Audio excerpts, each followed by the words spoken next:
So, Mom, should Vanessa get the black Audi or the pearl white one? My son asked over brunch, smiling like we were discussing something already decided. I looked up slowly from my coffee cup. What Audi? The silence that followed lasted only a second, but it was enough. Enough for me to see the quick flash of panic in Vanessa's eyes before she covered it with a bright laugh. Enough to notice the way Daniel suddenly became very interested in cutting his pancakes. Enough to understand that a conversation had been happening about my money without me in the room. I'm glad you're here. Follow my story until the end and comment the city you're watching from so I can see how far my story has reached. Sunday brunch at Daniel's house had become one of those family traditions that survived mostly out of habit. Ever since my husband Walter passed away 4 years ago, my weekends had started feeling unbearably quiet. So when my son invited me over, I always said yes. Even when the invitations became less warm. Even when Vanessa started treating me less like family and more like an aging relative who happened to own valuable assets. Their house sat in an upscale neighborhood outside Denver, the kind with perfectly trimmed hedges and oversized SUVs parked in spotless driveways. Daniel had done well for himself. He worked in commercial real estate now, wore tailored jackets even on weekends, and talked about investments more than people. I used to feel proud every time I pulled into that neighborhood. Lately, though, the place made me feel strangely small. Vanessa floated around the kitchen island in cream-colored yoga clothes that probably cost more than my monthly grocery bill. Her blonde hair was perfectly styled despite it being barely 10 in the morning. She was showing her phone to one of her friends when I walked in. The dealership finally got the upgraded package, she said excitedly. Red leather interior. It's gorgeous. I kissed Daniel on the cheek and set down the blueberry muffins I'd baked that morning. Vanessa barely looked up. Oh, good. You brought something, she said absently. The words stung more than they should have. I spent the next hour listening to conversations about luxury vacations, private schools they might someday consider for children they didn't even have yet, and a birthday dinner Vanessa was planning at a rooftop steakhouse downtown. Every sentence seemed to involve money. Expensive wine. Imported tile. A friend's new Tesla. At 68, I'd learned how to sit quietly through conversations that made me feel unnecessary. But then Daniel smiled at Vanessa and said the sentence that changed everything. Mom wanted this birthday to be unforgettable, right? Vanessa laughed softly. Well, she always says family should enjoy life while they can. Then came the Audi question. Black or pearl white? Like I'd already agreed to finance the entire thing. I stared at them across the marble kitchen island, suddenly aware that my coffee had gone cold in my hands. I never offered to buy anyone a car, I said carefully. Vanessa blinked. Oh, just that. One tiny word. But beneath it, I heard disappointment. Not embarrassment. Not confusion. Disappointment. As if I had failed to fulfill an obligation I didn't know existed. Daniel forced a smile. Nobody said bye, Mom. We just thought maybe you'd help out a little. It's for Vanessa's birthday. Help out. The phrase settled heavily in my chest, because suddenly other moments started returning to me. Small things. Quiet things. Vanessa joking to her friends that I was old-school wealthy. Daniel casually mentioning my savings account during dinner once. The way they always spoke about my future house sale, as if the money already belonged to them. I looked around their beautiful kitchen with its polished countertops and designer lighting, and for the first time in my life, I realized something cold and painful. They had already spent my money in their minds, and they were shocked I hadn't noticed. I drove home from Daniel's house with both hands tight on the steering wheel, even though there was barely any traffic on the interstate that afternoon. The mountains in the distance looked gray beneath the February clouds, and for some reason, that made everything feel colder. I kept replaying the brunch conversation in my head, especially the part where Vanessa looked disappointed instead of embarrassed. That was what stayed with me. Not guilt. Not shame. Disappointment. As though I had failed to perform a duty everyone else already understood. My house sat at the end of a quiet cul-de-sac about 30 minutes outside the city. Walter and I bought it in 1989, back when the neighborhood still had empty lots and young maple trees barely taller than our mailbox. Now the trees stretched high over the street, their branches arching together like old hands in prayer. I pulled into the driveway and sat in the car for a while after turning off the engine. The silence felt heavy. Ever since Walter died, silence had become its own kind of companion. Some days it comforted me. Other days it showed me truths I spent years avoiding. Inside, Everything looked exactly the same as it had that morning. The ceramic bowl by the door. Walter's old navy coat still hanging in the hallway closet because I had never found the strength to move it. The grandfather clock ticking steadily in the living room. I set my purse down on the kitchen counter and opened the refrigerator without thinking. Half a lemon, bottled water, leftover soup, the blueberry muffins I had brought home untouched. I stared at them longer than I should have. Vanessa used to love my baking when she first married Daniel. She used to ask for recipes and compliment the way I folded cinnamon into pancake batter. Back then, she called me Evelyn instead of your mother whenever she spoke to Daniel. Somewhere along the way, things shifted so gradually I almost missed it happening. I made myself tea and carried the mug into Walter's old study. The room still smelled faintly like cedar and aftershave. His framed retirement photo sat beside the bookshelf, his smile calm and steady beneath silver hair. Walter had always understood people faster than I did. Sometimes I wondered if he would have seen this coming years earlier. Daniel had changed after the wedding, but not all at once. It started with small assumptions. Mom does not mind helping. Mom barely uses that vacation house. Mom says families should support each other.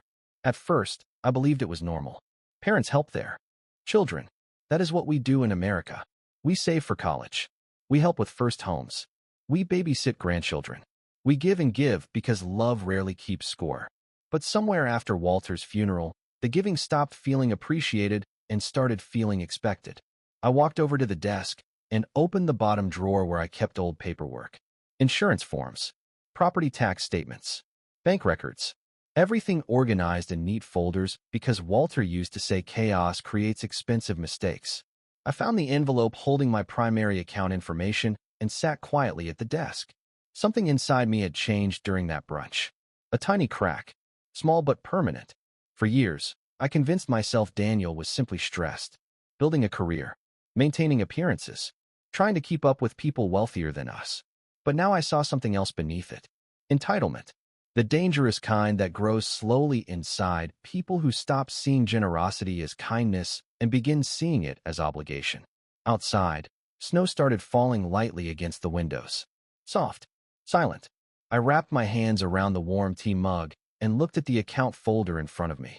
Then I noticed something I had ignored for months. A secondary authorization form attached behind one of the statements. Daniel's name was still listed under limited access from years ago, back when Walter had surgery and we thought it would be temporary. I felt my stomach tighten, because suddenly I realized something terrible. My son might not have been hoping for my help. He might have been planning on it. The next morning, I woke up before sunrise the way I often did these days. Aging changes sleep. Walter used to joke that older people become part owl, part security system. By 6 o'clock, I was already sitting at the kitchen table with reading glasses balanced low on my nose and paperwork spread neatly in front of me. Snow covered the backyard in a thin white layer, untouched except for faint rabbit tracks near the fence. The house felt still, honest, unlike the conversations I had heard at brunch the day before. I stared again at the authorization form carrying Daniel's name. Limited access. View. Permissions. Emergency coordination. Words that once sounded practical now felt dangerous. Walter and I added Daniel after Walter's bypass surgery 8 years earlier. At the time, it felt responsible. Families should be prepared for emergencies. Families should trust each other. I remembered Daniel sitting at this same kitchen table years ago helping me install a new printer because I could never understand the instructions. He used to be patient then, gentle, the kind of son who fixed loose cabinet doors without being asked. Somewhere between promotions, luxury vacations, and Vanessa's expensive tastes, something in him hardened. Or maybe it had always been there, quietly waiting for permission to grow. Around 9 that morning, I called the bank. The woman who answered had a warm, professional voice and introduced herself as Melissa. I explained that I wanted to review all active authorizations connected to my accounts. Of course, Mrs. Harper, she said politely. I can help with that. I expected a simple confirmation, maybe a reminder about outdated paperwork. Instead, I found myself gripping the phone tighter with every passing minute. I do see several recent account inquiries connected to your secondary authorization, Melissa explained carefully. Would you like me to review those with you? My stomach tightened. Recent inquiries? There was a pause while she clicked through records. Yes, ma'am. primarily balance verification requests and transfer eligibility questions over the past 3 months. 3 months. I looked out the kitchen window as snow continued drifting softly across the yard. Daniel had not asked me about my finances once during that time. Not directly. Not honestly. What kind of transfer questions? I asked quietly. Another pause. There appears to have been a discussion regarding liquidity options tied to your investment account ending in 427. I closed my eyes. Walter always warned me that people reveal themselves in financial conversations long before they reveal themselves emotionally. Was any money moved? I asked. No completed transfers, ma'am, Melissa said. However, there was a pending verification request involving a luxury automotive dealership. The room suddenly felt too quiet. I could hear the refrigerator humming behind me, the ticking clock in the hallway, my own breathing. What dealership? I asked. Denver European Auto Group. I knew the place immediately. Vanessa once dragged me there after lunch because she wanted to manifest her dream car. I remembered standing under bright showroom lights while she ran her fingers across the side of a silver Audi and laughed about how she deserved something elegant before turning 40. At the time, I thought it was harmless fantasy. Now I understood it differently. Melissa continued speaking gently, unaware that my entire understanding of my son was shifting piece by piece. No transactions were finalized, but there was a financing pre-authorization inquiry connected to your available liquidity profile. Liquidity profile. Such clean professional words for something deeply ugly. I thanked her calmly, even though my hands had gone cold. Then I asked the question that changed everything. If I wanted to remove all secondary access immediately, how quickly could that happen? Immediately, Mrs. Harper, Melissa replied. I looked around the kitchen Walter and I built together over 37 years of marriage. The oak cabinets he installed himself. The coffee mug he used every morning still sitting on the shelf untouched. I thought about the way Daniel smiled at brunch as though my money already belonged to him. Then I answered in the steadiest voice I had used in years. Good, I said. Let us do that today. After the call ended, I sat alone at the kitchen table for a long time without moving. The tea beside me had gone cold again. That seemed to happen often lately. I would make something warm, comforting, familiar, and somehow life would leave it untouched before I even noticed. Snow continued falling outside in soft, uneven waves, covering the backyard deeper now. The bird feeder Walter built 20 years ago leaned slightly to one side after last winter's storm, but I had never fixed it. There are certain things widows leave broken on purpose. Not because we enjoy sadness, but because repairing them feels too much like admitting someone is truly gone. I finally stood and walked back into Walter's study carrying the account folders against my chest. The room felt smaller than it used to. Or maybe I had simply aged into seeing things differently. I opened the safe hidden behind the bookshelf painting and removed another stack of documents Walter organized years ago. Trust paperwork, retirement portfolios, property records, everything carefully labeled in his neat square handwriting. Walter believed paperwork revealed the truth about people faster than words ever could. Anybody can pretend to love you at dinner, he used to say. Wait until money enters the room. At the time, I thought he sounded cynical. Now I wondered if he had simply lived long enough to understand human nature better than I did. I spent the afternoon reviewing statements I had ignored for years. Small things started surfacing immediately. Charges Daniel promised to repay, but never mentioned again. Expensive restaurant bills placed on supplementary cards. A $5,000 transfer labeled temporary family assistance from nearly 11 months earlier that I barely remembered approving. Every page seemed to carry another quiet assumption that my resources existed for their convenience. What hurt most was not the money itself. Walter and I had done well. We owned our home outright. Our investments were solid. We spent decades building security together. What hurt was realizing my son no longer saw boundaries between what belonged to him and what belonged to me. Around 4 in the afternoon, my phone buzzed on the desk. Daniel. I stared at his name glowing across the screen while the ringing continued. Once, twice, 3 times. I let it go to voicemail. A minute later, another call came. Then a text message. Mom, did something happen with the accounts? There it was.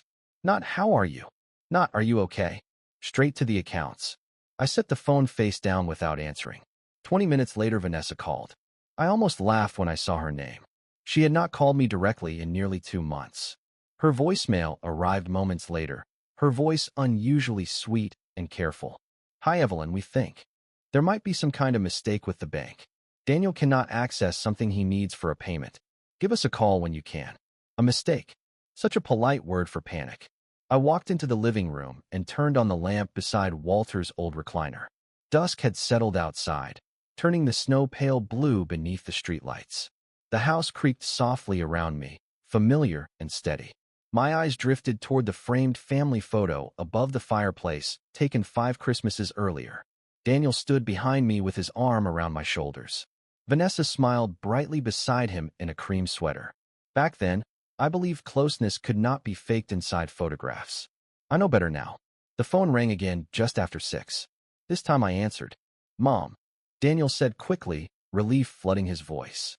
"Finally, what is going on?" I looked down at Walter's wedding band resting beside the lamp where I kept it every night. "I updated my account permissions," I said calmly. Silence. Then came the shift in his tone. Small. Sharp. Without telling me. I almost smiled at that. Not because it was funny, because it told me everything. My son genuinely believed I needed to notify him before reclaiming control over my own money. Daniel came over the next evening without calling first. I saw his black SUV pull into the driveway just as I finished watering the plants near the kitchen sink. The headlights swept across the snow-covered yard before the engine shut off. For a moment, I stood completely still, the watering can hanging loosely in my hand. When Daniel was little, the sound of him arriving home used to comfort me. Basketball shoes slamming against the porch steps. His laughter carrying through the garage. The front door opening with energy and warmth. Now, hearing him arrive filled me with caution instead. I opened the door before he could ring the bell. Cold air rushed inside immediately. Daniel stepped into the hallway still wearing his charcoal overcoat and leather gloves, looking more like a businessman arriving for negotiations than a son visiting his mother. "Mom," he said, forcing a tight smile. "Can we talk?" I nodded once and walked toward the kitchen. He followed behind me quietly. I noticed he did not hug me. He used to hug me every time he entered this house. Little absences reveal more than arguments sometimes. I made coffee out of habit, even though neither of us truly wanted any. The machine hummed softly while silence stretched across the room. Daniel loosened his tie and glanced around the kitchen as though seeing it differently now. Maybe he was calculating its value. Maybe he was remembering how much of his childhood existed inside these walls. I could not tell anymore. "Vanessa is upset," he finally said. I handed him a coffee mug. "I imagine she is." He exhaled sharply. "You embarrassed us, Mom." There it was again. Not concern. Not confusion. Embarrassment. As though the real tragedy was that access to my money had suddenly disappeared at an inconvenient moment. I sat across from him at the table Walter built with his own hands during the summer Daniel turned 12. The surface still carried faint scratches from old science projects and family dinners long forgotten. "Did you authorize a dealership to review my financial accounts?" I asked quietly. Daniel's jaw tightened almost immediately. "It was not like that." "Then explain how it was." He rubbed one hand across his face, already irritated. "Vanessa found a car she loved. We were exploring financing options. That is all. Using my assets. We were not stealing from you." The speed of his response told me he had rehearsed this argument already. I looked down into my coffee. Steam curled upward between us. "You never asked permission," I said. "We were going to talk to you after everything was finalized." I stared at him for several seconds after he said that. Finalized. The word echoed strangely in my head. They had planned the purchase first and intended to inform me afterward. Somewhere along the way, my approval had become a technicality instead of a boundary. Daniel leaned back in his chair and sighed heavily like a frustrated executive handling a difficult meeting. "Mom, you have more than enough money. It is not like this would hurt you." I felt something inside me go very still. People reveal themselves most clearly when they explain why. Your limits should not matter. I folded my hands carefully in my lap. That is not your decision to make. He looked genuinely shocked by my tone. Not angry, just surprised. As though he had forgotten I was still capable of saying no. Outside, snow slid softly from the roof in heavy, quiet clumps. The grandfather clock ticked steadily in the hallway. Daniel glanced toward the living room, where Walter's old recliner sat beneath the lamp. "Dad would have helped us," he muttered. That one hurt more than the rest. Because for a second, I almost wanted to believe him. But Walter respected ownership, responsibility, dignity. He spent his entire life making sure we never depended on anyone else. I looked directly at my son and spoke more calmly than I felt. Your father would have never taught you to treat family like an open bank account. Daniel's expression hardened instantly after that. The softness disappeared from his face so quickly it frightened me a little. This is exactly why Vanessa says you do not trust us, he said coldly. I almost answered immediately. But then I realized something important. Trust was never the thing they truly wanted from me. Access was. Daniel left my house that night without saying goodbye. I heard the front door close harder than necessary, followed by the dull sound of his SUV backing down the driveway through fresh snow. Then silence returned again, the kind that settles into old houses after difficult conversations. I remained at the kitchen table long after he was gone, staring at the untouched coffee between us. His mug still sat across from mine with a faint line of steam disappearing into the cold air. For years, I believed tension in families arrived like storms. Loud, obvious, impossible to ignore. But now I understood something different. Real damage happens quietly, one assumption at a time, one entitled comment, one boundary ignored so casually that eventually nobody remembers it was ever there. I cleaned the kitchen slowly before bed, rinsed the mugs, folded the dish towel, checked the locks even though this neighborhood had always been safe. Widowhood changes people in strange ways. You become careful with everything. Money, silence, loneliness, trust. The next morning, my phone began ringing before 8 o'clock. Vanessa. I let it ring twice before answering. Good morning, I said calmly. Her voice sounded overly cheerful, the way people speak when they are trying to smooth over panic. Hi, Evelyn. I think there has been some misunderstanding. I looked out the window while she talked. Snowbanks lined the driveway now, bright beneath the pale winter sun.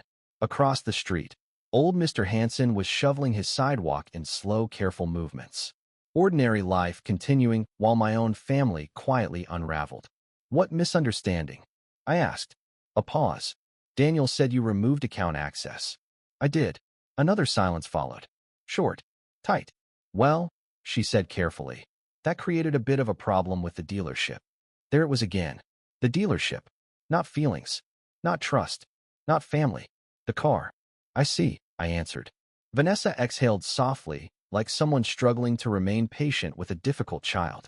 Evelyn, the delivery was supposed to happen tomorrow. People are involved. Deposits were made.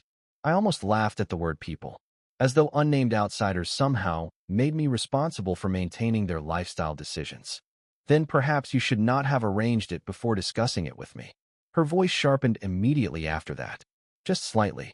Enough to reveal what sat beneath the politeness.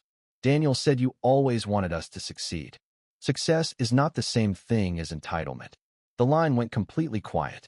I could almost picture her expression tightening inside that spotless kitchen of hers. She lowered her voice when she spoke again. I do not think it is fair to embarrass us like this over a misunderstanding. Embarrass.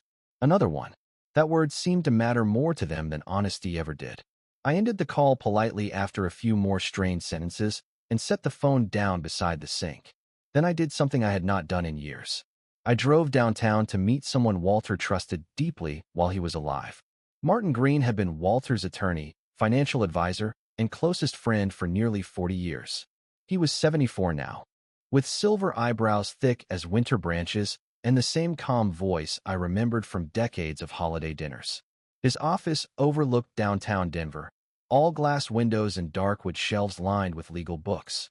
When I explained everything, Martin listened without interrupting once. That alone almost made me emotional. At my age, being listened to carefully becomes surprisingly rare. When I finally finished, he leaned back slowly in his chair and folded his hands. Walter worried this might happen someday, he said quietly. I felt my chest tighten. What do you mean? Martin stood and crossed toward a locked filing cabinet near the window. He removed a thick folder and placed it gently on the desk between us. Your husband created protections years ago, he said. He loved Daniel, but he understood the difference between helping family and funding irresponsibility. I stared at the folder without touching it. Walter had seen something long before I did. And suddenly, for the first time since all this began, I realized I might not be nearly as unprepared as my son believed. Martin opened the folder carefully like it contained something fragile. Inside were documents I had never seen before, each one organized with colored tabs and Walter's unmistakable handwriting in the margins. My husband believed preparation was a form of love. He planned for retirement before Daniel finished high school. He purchased long-term care insurance before most people our age even knew what it was. Apparently, he had also planned for the possibility that generosity inside a family could one day become exploitation. Walter created a structured trust 2 years before he passed, Martin explained quietly. Most of the major assets are protected under conditional distribution. I frowned slightly. Conditional? Martin nodded. Daniel only receives full access under specific circumstances. Stable employment history. Financial responsibility benchmarks. No outstanding personal debt issues tied to discretionary spending. I stared at him across the desk. You are telling me my husband created rules for our son? Your husband loved your son, Martin corrected gently. But he understood Daniel's weaknesses better than you wanted to. That sentence settled heavily in my chest because it was true. Walter used to warn me softly after certain family dinners. You rescue Daniel too quickly. You make excuses for him. Vanessa enjoys appearances more than stability. I always defended them. That is what mothers do when they want peace badly enough. We soften reality until it becomes manageable. Martin slid another document toward me. There is more. I adjusted my glasses and read slowly. Educational foundations. Charitable allocations. Housing protections. Walter had divided portions of our estate into structured categories designed to prevent impulsive liquidation. He knew exactly what could happen to large amounts of money placed into emotionally immature hands. Why did he never tell me all this? I asked quietly. Martin gave me a sad smile. Because he knew you would feel guilty. That sounded exactly like Walter. Thoughtful even in preparation for his own absence. Outside the office windows, downtown Denver shimmered beneath gray winter light. Tiny figures crossed icy sidewalks far below while traffic crawled through the streets. The world kept moving while my understanding of my marriage and my son changed piece by piece. There is one more thing you should know, Martin said carefully. His tone shifted enough that I immediately looked up. Several months ago, Daniel contacted me. A cold feeling moved slowly through my stomach. About what? Inheritance projections. I blinked at him. He asked hypothetical questions regarding estimated future distributions and asset liquidity after your passing. The room suddenly felt too warm. Martin continued carefully, choosing every word with professional precision. I declined to provide details, of course. But he was persistent. Persistent. Such a polite word for what this really was. My son had been trying to calculate my death like a future business transaction. I looked down at my hands resting in my lap. They suddenly looked older to me than they had that morning. Thin skin, faint blue veins. The hands that packed his school lunches for years. The hands that stayed awake through fevers and broken hearts and college applications. Somewhere along the line, those hands stopped representing sacrifice to him and started representing access. Martin leaned forward slightly. Evelyn, I need you to hear this clearly. You are not overreacting. I closed my eyes briefly. Widows spend so much time second-guessing themselves after loss. Without Walter beside me, every difficult decision felt heavier somehow. But now, sitting in that office surrounded by proof, I felt something unexpected begin replacing confusion. Clarity. Calm. What should I do? I asked quietly. Martin folded his hands. Protect yourself first. Then decide how much of your generosity should remain available to people who no longer recognize it as generosity. I drove home through light snowfall with the folder resting on the passenger seat beside me. Traffic lights reflected against wet pavement in long streaks of red and gold. For the first time in days, I did not feel shaken. I felt awake. When I pulled into my driveway, my phone buzzed again. A message from Vanessa. Just confirming you are still coming to the birthday dinner Friday night. Reservation count is finalized tonight. I stared at the screen for several seconds before setting the phone face down on the console. Something about the wording unsettled me. Not because she invited me. Because she sounded completely certain I would still play the role they assigned me. The supportive mother.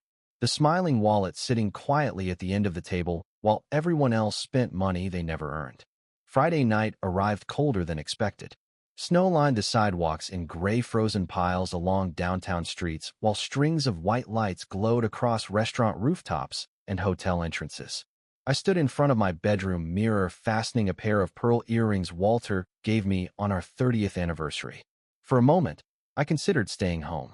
It would have been easier, quieter, but something inside me no longer wanted quiet avoidance. I wanted clarity. I wanted to see exactly how far this situation had gone. Vanessa's birthday dinner was being held at an upscale rooftop steakhouse overlooking the city skyline. The kind of place where valet attendants wore wool coats and hostesses greeted guests with rehearsed smiles polished smooth by expensive training. When I arrived, the private dining room was already crowded with people holding champagne glasses beneath soft amber lighting. Vanessa stood near the windows in a fitted white dress, laughing loudly while several women circled around her admiringly. Daniel spotted me first. Relief flashed across his face so quickly it almost made me sad. He had not been certain I would come. "Mom," he said warmly, walking toward me. Too warmly. Performance warmth. "I am glad you made it."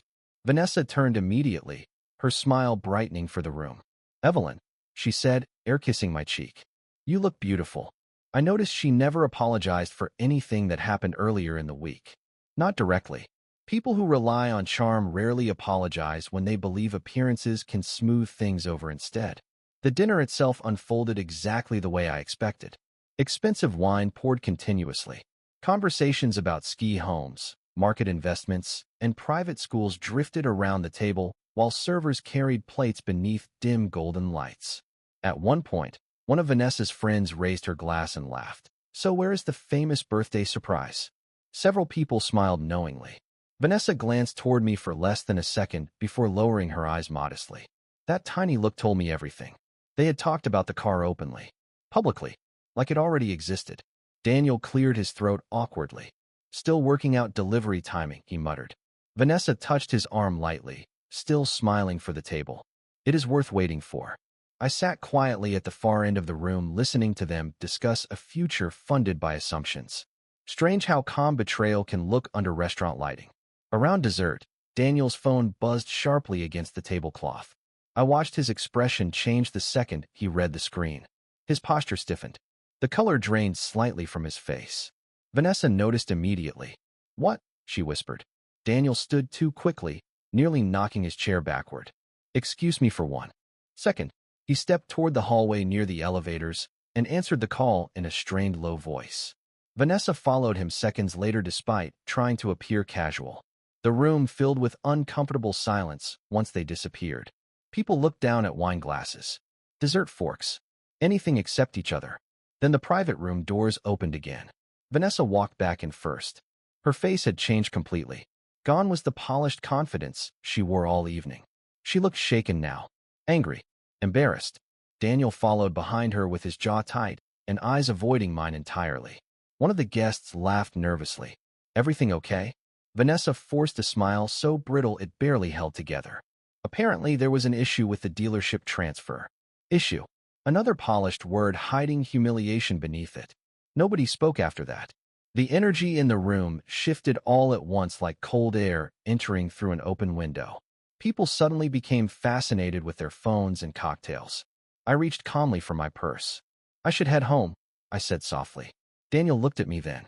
Really looked at me for the first time in weeks. Not as a financial solution. Not as background support. As a person capable of making decisions without his permission. "Mom," he began quietly. But Vanessa interrupted him before he could continue. "I cannot believe you would do this tonight," she snapped under her breath. There was at last. Not sadness. Not regret. Fury that the money stopped flowing at the exact moment she expected an audience. I left the restaurant without rushing. Snowflakes drifted slowly through the downtown lights while valets opened car doors beneath outdoor heaters glowing orange against the cold. Somewhere behind me, I could still hear muffled voices from the rooftop bar above the city. Laughter. Music. Glasses clinking together. Life continuing exactly as it always does after private humiliations unfold in public places. I sat inside my car for a moment before starting the engine. My hands rested quietly against the steering wheel while the heater slowly pushed warm air through the vents. Oddly enough, I did not feel angry anymore. Hurt? Yes. Tired certainly. but not angry. Anger burns hot and fast. What I felt now was colder than that. Clearer. The drive home felt peaceful in a way I had not experienced for months. Denver shimmered around me beneath winter light, while soft snow blurred the edges of buildings and traffic signals. By the time I pulled into my driveway, I already knew something inside me had changed permanently. The next morning, Daniel called 3 times before noon. I let the phone ring while I made breakfast slowly for myself. Eggs, toast, black coffee, ordinary things.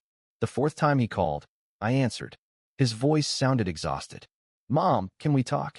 I carried my coffee into the living room and sat beside the window overlooking the backyard. "We are talking." Silence filled the line briefly. Then came something I had not heard from him in a long time. Hesitation.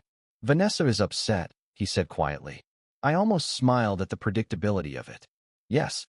I noticed. He exhaled heavily. Things got out of hand. I looked toward Walter's recliner beside the lamp. Morning sunlight touched the worn leather armrest where he used to rest his newspaper every Sunday. "No," I said softly. Things became visible. Another long silence followed. This one different. Less defensive. More uncertain. Daniel sounded older when he spoke again. "You really think I only care about your money?"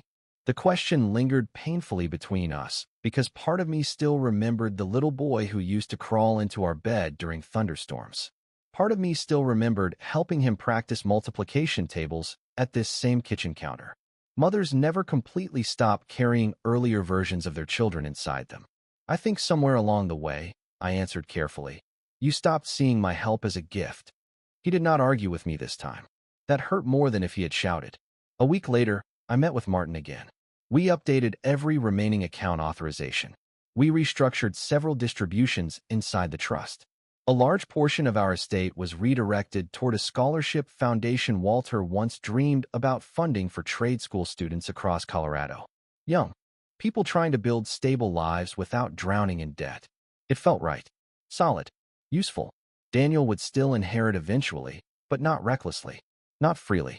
Not in ways that allowed entitlement to consume what Walter spent decades building. Vanessa stopped calling entirely after the restaurant incident. Daniel still reached out occasionally, though our conversations became careful now. Measured. Like 2 people learning each other again after years of misunderstanding. Maybe that was sad. Maybe it was necessary. By spring, I made another decision that surprised even me. I sold the house. The process took months, but I handled every signature calmly. Every packed box, every goodbye. Neighbors cried more than I did the day the moving truck finally pulled away from the curb. I relocated to a smaller coastal town outside Charleston where mornings smelled like salt water and magnolia trees instead of snow and traffic. My new home was modest, quiet. Sunlight filled the kitchen every afternoon. Some evenings, I sat alone on the porch listening to wind move through the marsh grass while gulls drifted above the water. The silence there felt different from the silence I left behind in Colorado. Kinder somehow. Cleaner. One evening near sunset, Daniel called again. We talked for nearly an hour about ordinary things. Weather. Work. Repairs on his house. Nothing about money. Before hanging up, he said something softly I had waited a long time to hear. "I should have treated you better." I closed my eyes for a moment when he said it. Not because everything was healed. Some fractures remain visible forever once trust breaks inside a family. But acknowledgement matters. Accountability matters. After the call ended, I sat quietly on the porch while the sky turned gold above the water. For the first time in years, my peace no longer depended on whether someone else appreciated my generosity. And somehow, that felt richer than anything money could ever buy.